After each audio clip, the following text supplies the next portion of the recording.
So please try to keep me posted on that so I can update the congregation. But I did get a note. Some of you know Don Cox. I know Don well. He and I were in a quartet together for a number of years.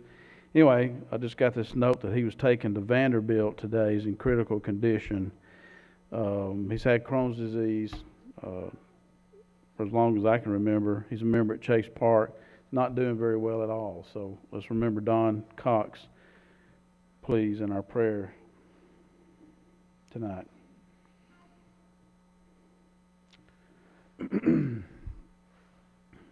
Remember, I mentioned we're collecting money for the house builds during the mission trip to Honduras. So if you could set aside the $1,600 or any contribution you want to make to that effort, would be greatly appreciated. Tonight is the last night to sign up for the Prime Timers Valentine's Dinner. And so do that if you haven't done so already and plan to come. And if you did sign up to bring food, please remember to bring it this Sunday night.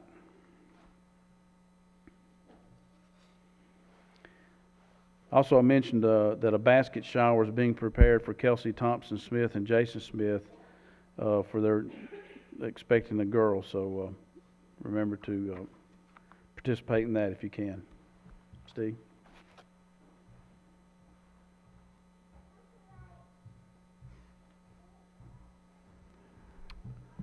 Well, good evening, everyone.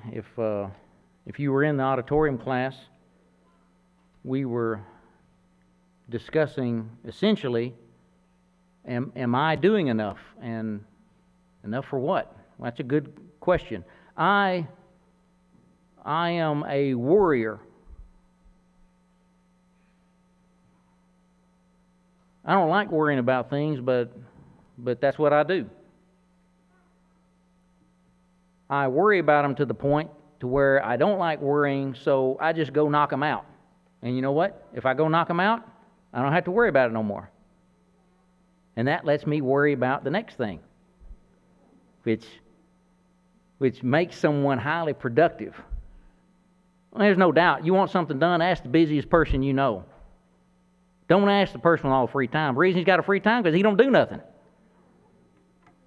You ask the busiest person you know, and you know what? He's not going to play around with what you ask him to do because he wants to do what he wants to do, and he's going to go knock out what you asked him to. So ask the busiest person you know, you'll get it done pretty quick. So I worry about, am I doing enough? Am I going to make it to heaven? It's a big question. A question that we posed in the class that said by the time you figure out that you either made it or didn't make it, if you don't like the answer, you can't do anything about it. You're finding out beyond the point of being able to do something. So we have this opportunity, and we have God's patience, and in that patience lies our salvation. So am I doing enough? Am I doing the right things? Am I suffering enough? Wow, what a question. Suffer? Am I being persecuted enough? If all that live godly shall suffer persecution, I mean, that doesn't leave anybody out. So, how am I doing? How am I doing on denial? Peter says that we should be seen as strange because we don't fit into this world. Paul said in 2 Corinthians that to those that are perishing, we smell like death. If everybody likes you, and then there's something wrong. It is good that some people hate you, and it is good that you know why. Because of the things you stand for. Don't turn there. 2 Thessalonians 2:10 says that they did not receive a love of the truth so as to be saved. That's them that are perishing, did not receive a love for the truth. A love for, what does that mean, a love for the truth? You hear that wind blowing? If you love me, keep my commandments. These are big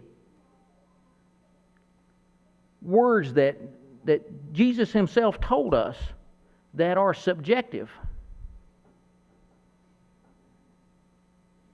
Doing good works, loving the brethren, edifying everyone. Don't doing a whole list of stuff, doing a whole list of stuff.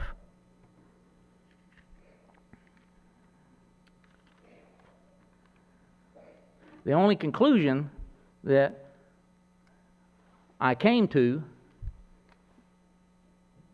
is that, are you trying?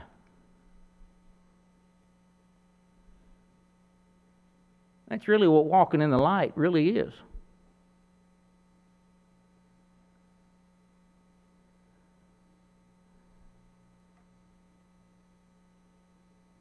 Be doing something. Don't get caught doing nothing. Always be striving towards a goal. Never be satisfied with where you are. Always be worried enough to be working on something. It keeps you tight. It makes you pay attention. Don't get to where you slack off. We should be helping each other go to heaven. We should be worried about each other. We should be praying about each other.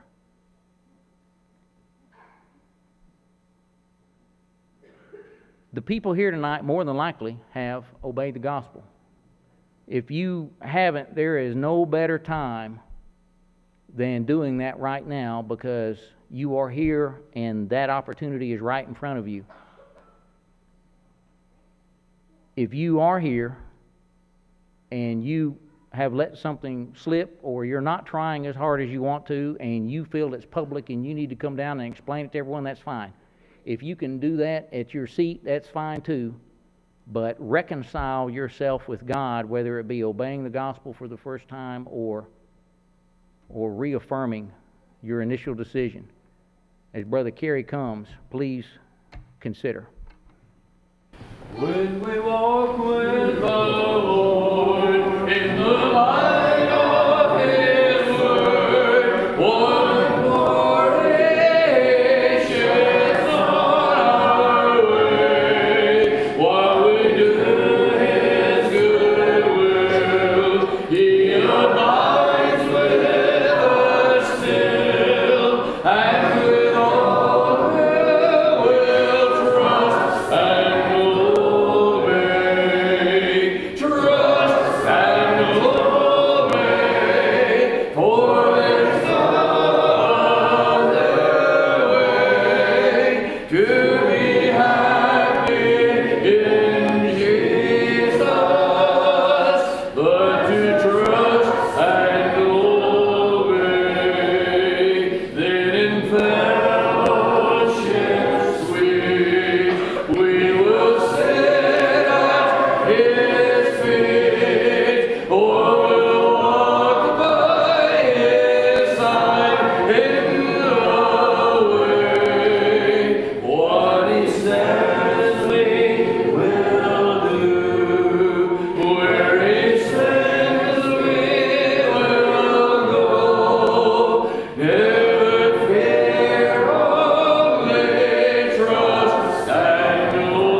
Thank you, Steve. Appreciate that very much.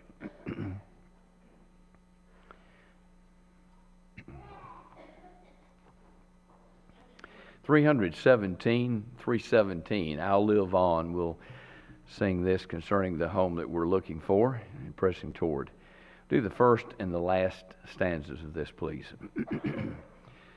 'Tis a sweet and glorious thought that comes to me. I live on, yes, I live on. Jesus saved my soul from death, and now I'm free. I live on, yes, I live on. I live on, yes,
Our Father in heaven, we're so thankful for this day and all the blessings you have given us.